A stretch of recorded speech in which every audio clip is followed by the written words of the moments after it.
ಸುಳ್ಳು ನಿರೀಕ್ಷೆ ಸ್ವತಃ CM ನಿಮ್ಮ ಮಾತನ್ನ ಪುನಃ ರಿಪೀಟ್ ಮಾಡಿದ್ದಾರೆ ಸರ್. ಹುಡುಗಾಟ ಆಡೋಕ್ಕೆ ಇದೇನು ಬೊಂಬರಾಟನ, ಸುಳ್ಳು ಅಂತ ಯಾರೂ ಹೇಳಿಲ್ಲ. ಅವತ್ತು ಕೂಡ CM ಮತ್ತು DCM ಕೂಡ ಮಾತಾಡಿದರು.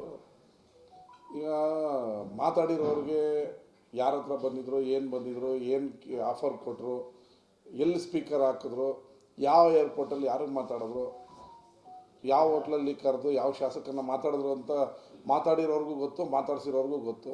ಇದರಲ್ಲೇನಿದೆ ಸುಳ್ಳು ಸತ್ಯಗಳು? ಈ BJP ಅವರು ಇದನ್ನು ಬಿಡಬೇಕು. ಸರ್ಕಾರ ಬೀಳಿಸ್ತೀವಿ, ಶಾಸಕರನ್ನ ಖರೀದಿ ಮಾಡ್ತೀವಿ ಅಂತ ಯಾವ ಶಾಸಕರು ಕೂಡ ಅವರ ಆಪರೇಷನ್ ಕಮಲದಲ್ಲಿ ಬೀಳೋದಿಲ್ಲ. ನಮ್ಮ ಹತ್ರ ಅದರ ಸಂಬಂಧಿಸಿದ ದಾಖಲೆಗಳಿದೆ. ಅದನ್ನು ಶೀಘ್ರದಲ್ಲೇ ಸೂಕ್ತ ಸಮಯದಲ್ಲಿ ಬಿಡುಗಡೆ ಮಾಡ್ತೀವಿ ಮೀಡಿಯಾ ಮುಂದೆ.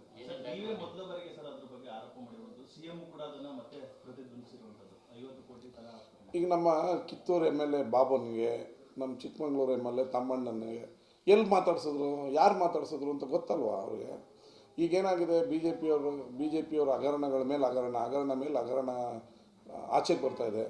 ಇದೆಲ್ಲ ಬಂದ್ಬಿಟ್ರೆ ನಾವು ಜೈಲಿಗೆ ಹೋಗ್ಬೇಕಾಗತ್ತಲ್ಲ ಅನ್ನೋ ಭಯ ಅವ್ರಿಗೆ. ಅದರಿಂದ ಸರ್ಕಾರ ಮಾಡಬೇಕು, ಹೇಗಾದರೂ ಮಾಡಬೇಕು. ಓದ್ ಗೌರ್ಮೆಂಟ್ನಲ್ಲಿ ಮಾಡಿದಂಥ ದುಡ್ಡು ಇದೆಯಲ್ಲ, ಆ ದುಡ್ಡಿಂದ ಈ ಸರ್ಕಾರನ ಬೀಳಿಸ್ಬಿಡ್ಬೇಕು. ಕೇಂದ್ರ ಸರ್ಕಾರದ ಹತ್ರ ಎಚ್ಚೆತ್ತವಾದ ದುಡ್ಡಿದೆ. ಅವ್ರ ಜೊತೆಗೆ ಈಗ ಜನತಾದಳದವರು ಸೇರಿಕೊಂಡಿದ್ದಾರೆ. ಇವರಿಬ್ಬರು ಸೇರಿ ಈ ಸರ್ಕಾರ ತೆಗೆದು ಬಿಡಬೇಕು. ತೆಗಿಬೇಕಾದ್ರೆ ಎಷ್ಟು ಜನ ಬೇಕು? 50 ಜನ 60 ಜನ ಬೇಕು. ಅದಕ್ಕೆ ಏನು ಮಾಡಬೇಕು? ದಿನನಿತ್ಯ ಗಿರಾಕಿ ಹುಡುಕ್ತಿರೋ ಥರ ಏನು ಅಲ್ಲಿ ಇಲ್ಲಿ ನಾವೆಲ್ಲ ಕಾಂಗ್ರೆಸ್ ಪಕ್ಷದ ಕಟ್ಟಾಳುಗಳು. ಕಾಂಗ್ರೆಸ್ ಪಕ್ಷ ನಮಗೆ ಟಿಕೆಟ್ ಕೊಟ್ಟಿದೆ. ಯಾವೊಬ್ಬ ಶಾಸಕರು ಅವ್ರ ಬಲೆಗೆ ಬೀಳಲ್ಲ. ಸರ್, ಪ್ರಾರಂಭದಲ್ಲೇ ತಾವು ಹೇಳಿದ್ರಿ ಸರ್, ಶಾಸಕ ಖರೀದಿ ನಡೀತಾರೆ, ಇಂತಿಂತ ಆಫರ್ ನಡೀತಾರೆ, 50 ಕೋಟಿ. ಎಷ್ಟು ಜನ ಶಾಸಕರಿಗೆ ಈ ಥರ ಆಫರ್ ಕೊಟ್ಟಿದ್ರು ಸರ್? 50 ಜನ 50 ಜನಕ್ಕೆ ಆಫರ್ ಕೊಟ್ಟಿದ್ರು. ನಿಮಗೆ 30 ಜನಕ್ಕೆ ಮಂತ್ರಿ ಮಾಡ್ತೀವಿ ಅಂತ ಹೇಳ್ತಾರೆ. ಅಯ್ಯೋ, ಅವ್ರ ಆಫರ್ಗಳು ನೋಡಿದ್ರೆ ನಾಳೆನೇ ಸಿಂಹಾಸನ ಮೇಲೆ ನಮಗೆ ಕೂರ್ಸೇ ಬಿಡ್ತಾರೆ. ಅವ್ರ ಆಫರ್ಗಳು ನಮಗೇನು ಬೇಡ, ನಾವು ಸರ್ಕಾರ ಇದ್ರೆ ಸಾಕು ಅಂತಾರೆ. ನೀವುಗಳೇ ಎಲ್ಲ ತೊಗೊಂಬಿಡಿ, ಬನ್ನಿ 50 ಜನ ಅಂತಾರೆ. ದುಡ್ಡು ಕೊಡ್ತೀವಿ, ಚುನಾವಣೆ ನಾವೇ ಮಾಡ್ತೀವಿ, ಎಲ್ಲ ಏನೇನು ಬೇಕು ಎಲ್ಲ ಆಫರ್ಗಳು ಕೊಡ್ತಾರೆ. ನನ್ನನ್ನು ಟಚ್ ಮಾಡೋಕ್ಕಾಗಿಲ್ಲ. ನನ್ನ ಸಹೋದ್ಯೋಗಿಗಳು, ನನ್ನ ಫ್ರೆಂಡ್ಸ್, ನಮ್ಮ ಸಹೋದ್ಯೋಗಿಗಳು ನನ್ನ ಹತ್ರಕ್ಕೆ ಬರೋದೇ ಇಲ್ಲ. ಅವ್ರು ಏನು ಮಾತಾಡ್ಕೋತಾರೆ, ಅಯ್ಯೋ ಅವನ ಹತ್ರ ಹೋಗೋದು ಬೇಡ, ಆಮೇಲೆ ಹಿಡಿದು ನಮ್ಮನ್ನೇ ಕೊಟ್ಬಿಡ್ತಾರೆ ಅನ್ನೋ ಥರ ಮಾತಾಡ್ತಾರೆ. ನನ್ನ ಹತ್ರಕ್ಕೆ ಯಾರೂ ಬರೋಲ್ಲ. ಬಟ್ ನನ್ನ ಸಹೋದ್ಯೋಗಿಗಳಿಗೆ ಮೀಟ್ ಮಾಡಿರೋದು ಎಲ್ಲ ದಾಖಲೆ ನಮ್ಮ ಹತ್ರ ಇದೆ. ಅದನ್ನು ಮಾಡ್ತೀವಿ, ವಹಿಸಿದ್ರೆ ಯಾರು ಮಾಡೋರಲ್ಲ. ಯಾರು ನಮ್ಮ ಶಾಸಕರನ್ನ ಮೀಟ್ ಮಾಡಿದ್ರಲ್ಲ ಅವ್ರು ಯಾರು ಆ ಥರ ಹೇಳ್ತಲ್ವಲ್ಲ, ತನಿಖೆ ಮಾಡಿ ಯಾರು ಹೋಗಿಲ್ಲ, ಸುಮ್ಮನೆ ನನ್ನೇನು ಸಿಗಾಕೊಳ್ಳಲ್ವಲ್ಲ ಅಂತ ಅವನ ಗಳಿಲಿ ಗುಂಡೊಡಿತಾ ಇದ್ದಾರೆ. ಹೊಡೆದಿರೋರು, ಬ್ಯಾಟ್ ಬೀಸಿರೋರು, ಚೆಕ್ ಮೆಟ್ಟಿಟ್ಟಿರೋರು ಯಾರೂ ತನಿಖೆಗೆ ಇಡಿ ಅಂತ ಹೇಳಲಿಲ್ವಲ್ಲ. ಅವ್ರ ಬಾಯಿಂದ ಬಂದಿಲ್ಲಲ್ಲ ಇದು. ಸರ್, ಒಂದ್ ಕಡೆ ಸರ್ ಅವರು ದಾಖಲೆಗಳನ್ನ ಕೇಳ್ತಾ ಇದ್ದಾರೆ, ಮತ್ತೊಂದ್ ಕಡೆ SIT ತನಿಖೆನೋ ಕೆಲವೊಂದಿಷ್ಟೆಲ್ಲ ಆಗ್ತಿದೆ. ಕುಮಾರಸ್ವಾಮಿ ಅವರು ಕೂಡ ಇದು SIT ಕೊಡಿ ಅಂತ ಹೇಳ್ತಾರೆ. ಈ ದಾಖಲೆಗಳು ಹಿಂದೆ ಕೂಡ ತಾವು ಪ್ರಸ್ತಾಪ ಮಾಡಿ ನನ್ನ ಹತ್ರ ಇದೆ, ಸಮಯಕ್ಕೆ ಬಂದಾಗ ಕೊಡ್ತೀನಿ ಅಂತ. ಇದನ್ನೇನ CM ಅವ್ರಿಗೆ ಕೊಟ್ಟಿದ್ದೀರಾ ಸರ್? ತಾವು ಕೂಡ ತನಿಖೆಗೆ ಆಗ್ಬೇಕು. ನಮ್ಮ ಹತ್ರ ದಾಖಲೆ ಇದೆ. ಅದು ಯಾವಾಗ ಬೇಕೋ ಆಗ ಸೂಕ್ತವಾದ ಸಂದರ್ಭದಲ್ಲಿ ಅದನ್ನು ಮೀಡಿಯಾ ಫಸ್ಟ್ ನಿಮ್ಮನ್ನೇ ಕರೆದು ಇದೇ ಮಂಡ್ಯದಲ್ಲಿ ಇದೇ ಮನೆಯಲ್ಲೇ ನಿಮ್ಮ ಮುಂದೆನೇ ಬಿಡುಗಡೆ ಮಾಡ್ತೀವಿ. ನಮ್ಮ ಹತ್ರ ದಾಖಲೆ ಇದೆ. ಏನೇನಿದೆ ಅಂದರೆ ಬಿಟ್ಟಂಗಲ್ವಾ, ಬಿಡ್ತೀವಿ. ಎಲ್ಲ ಇದೆ. Audio, video, CD, pen drive, cassette, VCR, VCD ಎಲ್ಲ ಇದೆ. ನಾವು ಪೆನ್ ಡ್ರೈವ್ ತೋರಿಸಿಲ್ಲ, ತೋರಿಸಿರೋರು ರಿವೀಲ್ ಮಾಡಿಲ್ಲ. ನಾವು ತೋರಿಸಿದ್ರೆ 100% ಪಿಕ್ಚರ್ ಬಿಡ್ತೀವಿ. ಅತಿ ಶೀಘ್ರದಲ್ಲೇ ಬರ್ತಾ ಇದೆ. ಶೀಘ್ರದಲ್ಲೇ ಮುಹೂರ್ತ ಬರ್ತಾ ಇದೆ. ನೀವು ಕೇಳ್ತಾರೋ DVD, CD, VCR, VCP ಗೊತ್ತಲ್ಲ. ಇದು VCR, VCP ಎಲ್ಲ ಪೆನ್ ಡ್ರೈವ್. ಈಗ ಅದಕ್ಕಿಂತ ಅಪ್ಗ್ರೇಡ್ ಆಗಿದೆ. ಕ್ಲೌಡಿಂದ ಬರೀ ಪಾಸ್ವರ್ಡ್ ಹೊಡೆದ್ರೆ ನಿಮ್ಮ ಟಿವಿಲಿ ಬಂದ್ಬಿಡುತ್ತೆ. ಇಲ್ಲ, ಇದೆ ಎಲ್ಲ. ಯಾರ್ಯಾರು ಯಾವ್ಯಾವ ಹೋಟ್ಲಲ್ಲಿ ಕರೆದು ಮಾತಾಡಿದ್ರು, ಯಾವ್ಯಾವ ಏರ್ಪೋರ್ಟಲ್ಲಿ ಕರೆದು ಮಾತಾಡಿದ್ರು, ಯಾವ ಗೆಸ್ಟ್ ಹೌಸ್ ಬಂದು ಯಾರು ಮಾತಾಡಿದ್ರು, ಅದೆಲ್ಲ ಇದೆ ನಮ್ಮ ಹತ್ರ. ತಮ್ಮದೇ ಸರ್ಕಾರ ಇದೆ ಸರ್, ತನಿಖೆಗೆ ಆಗ್ರಹಿಸ್ತೀರಾ? ಅದಕ್ಕೊಂದು ಸಮಯ ಬರಲಿ. 100% ತನಿಖೆ ಏನಿಲ್ಲ. ಅದು ಬಿಡುಗಡೆ ಮಾಡಿದ್ರೆ ಅವ್ರ ಒಳಗೆ ನೇರ ಬಂದು SIT ಅವರು ಹಿಡ್ಕೊಂಡು ಹೋಗ್ಬಿಡ್ಬೇಕು. ಕೊಡ್ತೀವಿ, ಅತಿ ಶೀಘ್ರದಲ್ಲೇ ಮಾಡ್ತೀವಿ. ಅದನ್ನೆಲ್ಲ ಮಾಡಿ ಮೀಡಿಯಾಗಳ ಮುಂದೆ ಕೊಟ್ಟು ಏನು ಕ್ರಮ ಕೈಗೊಳ್ಳಬೇಕೋ ಅದನ್ನು ಮುಖ್ಯಮಂತ್ರಿಗಳಿಗೆ ನಾನು ಒತ್ತಾಯ ಮಾಡ್ತೀನಿ, ಹೋಗಿ ಈ ಥರ ಇದೆಯಲ್ಲ ಸರ್ ಅಂತ ಮುಖ್ಯಮಂತ್ರಿಗಳ ಗಮನಕ್ಕೂ ತಂದಿದ್ದೀವಿ. ಅವರು ನಮ್ಮ ಶಾಸಕರನ್ನೆಲ್ಲ ಕರೆದು ಮಾತಾಡಿದ್ದಾರೆ. ಆದರೆ ಮುಖ್ಯಮಂತ್ರಿ ಮತ್ತು ಉಪಮುಖ್ಯಮಂತ್ರಿಗಳ ಮೇಲೆ ನಮ್ಮ ಎಲ್ಲ ಶಾಸಕರಿಗೂ ವಿಶ್ವಾಸ ಇದೆ. ಅದರಿಂದ ಯಾವುದೇ ರೀತಿಯ BJP ಮತ್ತು ಜನತಾದಳದವರ ಆಫರ್ಗೆ ನಮ್ಮ ಶಾಸಕರು ಬಲೆ ಬೀಳಲ್ಲ.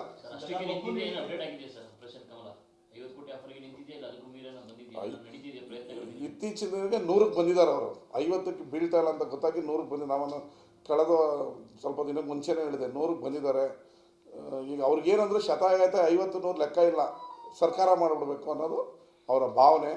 ಇದು ಯಾವುದಕ್ಕೂ ನಮ್ಮ ಶಾಸಕರು ಬೀಳಲ್ಲ ಸರ್. ಒಂದ್ ಕಡೆ ಸ್ವತಃ ಮೊನ್ನೆ ಸಿದ್ದರಾಮಯ್ಯ ಅವರು ಹೇಳಿರುವಂತದ್ದು 50 ಕೋಟಿ ಆಫರ್ ಮಾಡಿದ್ರು ಅಂತ. ಈ ಕೆಲವು ದಿನಗಳ ಹಿಂದೆ ದೇವೇಗೌಡರು ಕೂಡ ಹೇಳಿದ್ರು, ಕುಮಾರಸ್ವಾಮಿ ಅವರು ಹೇಳಿದ್ರು, ಅಂದ್ರೆ ಸರ್ಕಾರ ಹೆಚ್ಚು ಉಳಿಯೋದಿಲ್ಲ ಅನ್ನೋಂಥದ್ದು. ನಿಮಗೆ ಯತ್ನಾಳ್ ಅವರ ಮಾತು, ಯತ್ನಾಳ್ ಅವರು ಏನು ಹೇಳಿದ್ರು, ನಮ್ಮ BJPಯಲ್ಲೇ ಒಬ್ಬರು 2,500 ಕೋಟಿ ರೂಪಾಯಿ ಇಟ್ಕೊಂಡು ಕೂತಿದ್ದಾರೆ ಮುಖ್ಯಮಂತ್ರಿ ಆಗೋಕ್ಕೆ ಅಂತ. 2,500 ಕೋಟಿ ಇಂಟು 50 ಡಿವೈಡೆಡ್ ಬೈ 50 ಜನ ಮಾಡಿರಿ, ಎಷ್ಟು ಕೋಟಿ ಆಯಿತು? ಏನು ನಮ್ಮ ಹತ್ರ ದುಡ್ಡೇ ಇಲ್ಲ ಅಂತ ಮಾತಾಡ್ತಾರೆ. ಎಷ್ಟು ಕೋಟಿ ಆಯ್ತು ರೀ? ಎಷ್ಟು ಕೋಟಿ ಆಯಿತು? 2,500 ಕೋಟಿ ಮುಖ್ಯಮಂತ್ರಿ ಸ್ಥಾನಕ್ಕೆ ಇಟ್ಕೊಂಡು ಕೂತಿದ್ದಾರೆ ಒಬ್ಬರು ಅಂತ ಹೇಳಿದ್ರೆ, ಯಾಕೆ ನೀವು ಯತ್ನಾಳ್ನ ತನಿಖೆ ಮಾಡ್ತಾರಲ್ಲ? ಯಾರು 2,500 ಕೋಟಿ ಇಟ್ಕೊಂಡಿದ್ರೆ, ಎಲ್ಲಿ ಇಟ್ಟಿದ್ದಾರೆ? ಕ್ಯಾಶಲ್ಲಿ ಇಟ್ಟಿದ್ದಾರೆ, ಡಾಲರಲ್ಲಿ ಇಟ್ಟಿದ್ದಾರ, ದಿರಮ್ಸಲ್ಲಿ ಇಟ್ಟಿದ್ದಾರ? ಯಾಕೆ ತನಿಖೆ ಮಾಡ್ತಾ ಇಲ್ಲ? ದೇವೇಗೌಡರು ಮನೇಲಿ ಹೇಳಿದ್ರು, ಈ ಸರ್ಕಾರ ತೆಗಿಯೋವರೆಗೂ ನಾನು ಮಲಗಲ್ಲ ಅಂತ ಹೇಳಿದ್ರು. ಯಡಿಯೂರಪ್ಪ ಅವರು ಹೇಳಿದ್ರು. ಏನಕ್ಕೆ ಹೇಳ್ತಾ ಇದ್ದಾರೆ? ಏನು ಸರ್ಕಾರ ತೆಗಿಯೋದ್ರಿಂದ ಹೆಂಗೆ ತೆಗೆದುಬಿಡೋಕ್ಕಾಗತ್ತಾ?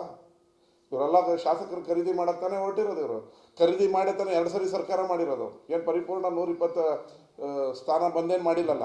ಅವಾಗೆಲ್ಲ ಎಷ್ಟು ಕೋಟಿ ಕೊಟ್ಟು ಶಾಸಕರು ತೊಗೊಂಡ್ರು? ಅವರು ಏನೇನು ಮಾಡಿದ್ರು? ಈ ಸರ್ಕಾರ ಕೆಡವಿ ಸರ್. ಓದು ಆಪರೇಷನ್ ಕಮಲ ಒಬ್ಬೊಬ್ಬ ಶಾಸಕರಿಗೆ 30 ಕೋಟಿ ಕೊಟ್ಟಿದ್ದಾರೆ, 30 ಕೋಟಿ ಚುನಾವಣೆ ಮಾಡಿದ್ದಾರೆ. ಅವತ್ತೇ 60 ಕೋಟಿ ಖರ್ಚು ಮಾಡಿದ್ದಾರೆ ಅವರು. ಅವರಿಗೆ 100 ಕೋಟಿ 50 ಕೋಟಿ ಲೆಕ್ಕ ಇಲ್ಲ, ಸುಮ್ಮನೆ ಮಾತಾಡೋದು ಶಾಬಸ್ತರು ಅಂತ ಹತ್ರ. ಅವ್ರು ಏನು ಹೇಳೋದು? ಯತ್ನಾಳ್ ಹೇಳಿದ್ರೆ 2,500 ಕೋಟಿ ರೂಪಾಯಿ ರೆಡಿ ಇದೆ ನಮ್ಮ BJPಯಲ್ಲಿ, ಮುಖ್ಯಮಂತ್ರಿಗಳಾಗೋಕ್ಕೆ ಕಾಯ್ಕೊಂಡು ಕೂತಿದ್ದಾರೆ. 2,500 ಕೋಟಿ ಡಿವೈಡೆಡ್ ಬೈ 50 ಜನ ಮಾಡಿರಿ, ಎಷ್ಟು ಆಯಿತು? ನನಗೆ ಸ್ವಲ್ಪ ಗಣಿತ ಗೊತ್ತಿಲ್ಲ, ಲೆಕ್ಕ ಹೇಳ್ರಿ ನೀವೇನು. ಇಲ್ಲ ಯತ್ನಾಳ್ ಅವ್ರು ಕೇಳ್ರಿ, ಒಬ್ಬೊಬ್ರಿಗೆ ಎಷ್ಟು ಕೊಡೋಕ್ಕೆ ಇಟ್ಟಿದ್ದಾರೆ ಸರ್ ಅಂತ. ಸರ್, ಮುಖ್ಯಮಂತ್ರಿ ಹೇಳಿಕೆಗೆ ಕುಮಾರಸ್ವಾಮಿ ಬಫೂನ್ ಹೇಳಿಕೆ ಅಂತ ಹೇಳಿ ಅವ್ರು ಹಂಗೆ ಹೇಳ್ಬೇಕಲ್ಲ, ಪಾಪ ಅವ್ರು. ನಾನು ಕುಮಾರಣ್ಣವ್ರ ಬಗ್ಗೆನೂ ಪಾಪ ಅನುಕಂಪ ಇದೆ. ಅವ್ರ ಗೌರ್ಮೆಂಟ್ನು ಆಪರೇಷನ್ ಕಮಲದಲ್ಲೆಲ್ಲ ಬೀಳಿಸ್ಬಿಟ್ಟಿದ್ದು. ಅವ್ರು ಚೆನ್ನಾಗಿ ನಡೀತಿದ್ದು ಗೌರ್ಮೆಂಟ್ನ 17 ಜನನ್ನ 30 + 30 ಚುನಾವಣೆ 30 60 ಕೊಟ್ಟೆ ಎಲ್ಲ ಬೀಳಿಸಿದ್ದು. ಅದು ಕುಮಾರಣ್ಣಂಗೆ ಗೊತ್ತಿಲ್ವಾ? ಕುಮಾರಣ್ಣನಿಗೂ ಮನ್ಸಲ್ಲಿ ಬೇಜಾರು, ನನ್ನ ಮಗನ ಇವರು ನನಗೆ ನನ್ನ ಸರ್ಕಾರನ ಬೀಳಿಸಿದ್ರು ಅಂತ. ಅವ್ರಿಗೂ ಮನ್ಸಲ್ಲಿ ಬೇಜಾರೈತೆ. BJPಯವರು ನನ್ನ ಗೌರ್ಮೆಂಟ್ನ ಅವತ್ತು ಬೀಳಿಸಿದ್ರು ಅಂತ ಅವ್ರಿಗೂ ಮನ್ಸಲ್ಲಿ ಬೇಜಾರಿದೆ. ಅವ್ರು ಕುಮಾರಣ್ಣ CM ಆಗಿದ್ರು, ಅವ್ರಿಗೆ ಇಂಟೆಲಿಜೆನ್ಸ್ ರಿಪೋರ್ಟ್ ಇರಲಿಲ್ವ ಅವತ್ತು? ಅವ್ರಿಗೂ ಗೊತ್ತು ಆಪರೇಷನ್ ಕಮಲ ಮಾಡೇ ಬೀಳಿಸಿದ್ದು ಅಂತ. ಫಸ್ಟ್ ಸರಿ 110 ಬಂದಿದ್ದು, ಅವಾಗಲೂ ಆಪರೇಷನ್ ಕಮಲ ಮಾಡೇ ಗೌರ್ಮೆಂಟ್ ಮಾಡಿದ್ದು. ಇದು BJPಯವರ ತಂತ್ರ. ಅಂದ್ರೆ ಕಾಂಗ್ರೆಸ್ ಗೌರ್ಮೆಂಟ್ ಈಗ BJP ಹೊರತರುತ್ತೆ ಅಂತೇಳಿ ಈ ರೀತಿ ಒಂದು ದಳ ನೋಡಿದಾರ ಅಂತ. ಏನೋ ಸರ್ಕಾರ ಬೀಳಿಸೋ ಇದನ್ನ ಅವರು ಈಗ ಕೋವಿಡಲ್ಲಿ ಎಷ್ಟು ಜನ ಜೈಲಿಗೆ ಹೋಗ್ತಾರೆ ನೋಡಿ. ಹೀಗೆ ಒಂದೊಂದು ಹಗರಣಗಳು ಆಚೆಗೆ ಬರ್ತಾ ಇದೆ. ಈ ಕಾಂಗ್ರೆಸ್ ಅವರು ಇದ್ರೆ ನಮ್ಮ ಹಗರಣಗಳನ್ನ ತಂದು ನಮಗೆ ಜೈಲಿಗೆ ಹಾಕ್ತಾರೆ ಅಂತೇಳಿ ನಾವು ಗೌರ್ಮೆಂಟ್ ಮಾಡಿಬಿಟ್ರೆ ಸೇಫ್ ಆಗ್ಬೋದು, ದುಡ್ಡು ಹೊಡ್ಕೊಬೋದು ಇನ್ನೂ ಅನ್ನೋದು BJPಯವರ ತಂತ್ರ. ಅದು ಮೈತ್ರಿ ಸರ್ಕಾರ ಆಗುತ್ತಾ ಇಲ್ಲ BJP ಸರ್ಕಾರ ಆಗುತ್ತೆ ಸರ್? ಏನು ಅಂದ್ರೆ ಮುಂದೆ ಈಗ ಮಾಡೋದು, ಯಾಕಂದ್ರೆ ಮೈತ್ರಿ ಆಗಿದ್ದಾರೆ, ಈಗ ಕಾಂಗ್ರೆಸ್ನ ಉರುಳಿಸಿ ತಮ್ಮ ಸರ್ಕಾರ ಅವರಿಬ್ರು ಒಂದಾಗಿದ್ದಾರೆ, ಮೈತ್ರಿ ಮಾಡ್ಕೊಂತಾರ, ಮಾಡ್ಕೊಂತಾರ, ಒಳಕೆ ಸೇರ್ಕೊಂತಾರ, ನಮಗೇನು ಸಂಬಂಧ? ಅವರಿಬ್ರು ಮೈತ್ರಿ ಆಗಿದ್ದಾರೆ, ಅದು ಅವ್ರವ್ರು ಬಿಟ್ಟಿದ್ದು. ಅಲ್ಲ, ಈ ಪ್ಲಾನಿಂಗ್ ಅಲ್ಲಿ ಸರ್ ಅವರಿಬ್ರು ಸೇರಿ ನೀವು ಉಪಚುನಾವಣೆಯಲ್ಲಿ ದೇವೇಗೌಡರವರ ಮಾತನ್ನು ಕೇಳಿ, ಯತ್ನಾಳ್ ಅವ್ರ ಮಾತು ಕೇಳಿ, ಅವರಿಬ್ಬರು ಸೇರಿ ನಮ್ಮ ಸರ್ಕಾರ ತೆಗಿಬೇಕು ಅಂತ ಹೊರಟಿದ್ದಾರೆ. ಸರ್, ಈಗ ಮಾಜಿ ದೋಸ್ತಿಗಳ ನಡುವೆ ಒಂದು ವಾಕ್ಸಮರ ನಡೀತಾ ಇದೆ ಸರ್. ಕುಮಾರಸ್ವಾಮಿ ಅವರು ಜಮೀರ್ ಅವರು ಕುಮಾರಸ್ವಾಮಿ ವಿರುದ್ಧ ನಾನು ಅದ್ರ ಬಗ್ಗೆ ಈಗ ಆಲ್ರೆಡಿ ಮಾತಾಡಿದ್ದೀನಿ. ಫಸ್ಟ್ ಮಾತಾಡ್ದಾನೆ ನಾನು. ಇನ್ನು ಅದ್ರ ಬಗ್ಗೆ ನಾನು ಮಾತಾಡೋದಿಲ್ಲ. ಅವತ್ತೇ ನಾನು ಮಾತಾಡಾಗಿದೆ, ಏನು ಮಾತಾಡಬೇಕು ಮಾತಾಡಾಗಿದೆ. ಥ್ಯಾಂಕ್ ಯು, ಧನ್ಯವಾದಗಳು.